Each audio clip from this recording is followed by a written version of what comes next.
ശിവരാത്രി ആഘോഷങ്ങളുടെ ഭാഗമായി അടിമാലി മേഖലയിലെ വിവിധ ക്ഷേത്രങ്ങളിൽ നാളെ പിതൃതർപ്പണ ചടങ്ങുകൾ നടക്കും. അടിമാലി ശാന്തഗിരി ശ്രീ മഹേശ്വര ക്ഷേത്രത്തിൽ പിതൃതർപ്പണ ചടങ്ങുകൾക്കുള്ള ഒരുക്കങ്ങൾ പൂർത്തീകരിച്ചതായി ക്ഷേത്ര ഭാരവാഹികൾ പറഞ്ഞു.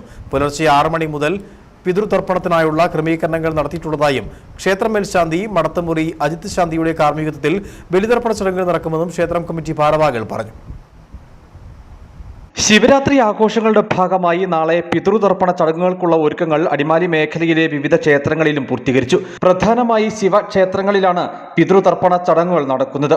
അടിമാലി ശാന്തഗിരി ശ്രീ മഹേശ്വര ക്ഷേത്രത്തിൽ പിതൃതർപ്പണ ചടങ്ങുകൾക്കുള്ള ഒരുക്കങ്ങൾ പൂർത്തീകരിച്ചതായി ക്ഷേത്രം ഭാരവാഹികൾ പറഞ്ഞു.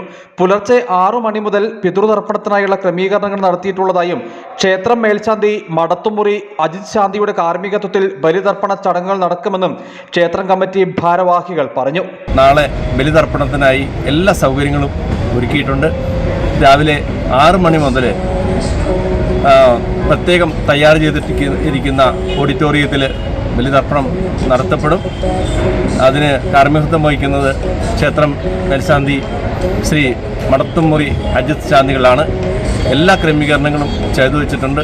ഉദ്ദേശം ഒരു 4000-ഓളം ആളുകൾ ഈ ബലിതർപ്പണത്തിൽ പങ്കുചേരും എന്നാണ് ഞങ്ങൾ പ്രതീക്ഷിക്കുന്നത്. അവർക്ക് പ്രഭാത ഭക്ഷണവും തയ്യാർ ചെയ്യാനുള്ള ക്രമീകരണങ്ങൾ നടത്തി വരികയാണ്. ശിവരാത്രിയുമായി ബന്ധപ്പെട്ട് വിവിധ ക്ഷേത്രങ്ങളിൽ നടന്നു വന്നിരുന്ന ആഘോഷങ്ങൾക്കും പിതൃതർപ്പണ ചടങ്ങുകളോടെ പരിസമാപ്തിയാകും. ശിവരാത്രി ആഘോഷങ്ങളുമായി ബന്ധപ്പെട്ട് ഇത്തവണ അടിമാലി മേഖലയിലെ വിവിധ ക്ഷേത്രങ്ങളിൽ വലിയ ഭക്തജന തിരക്കാണ് അനുഭവപ്പെട്ടത്. News bureau, Adimali.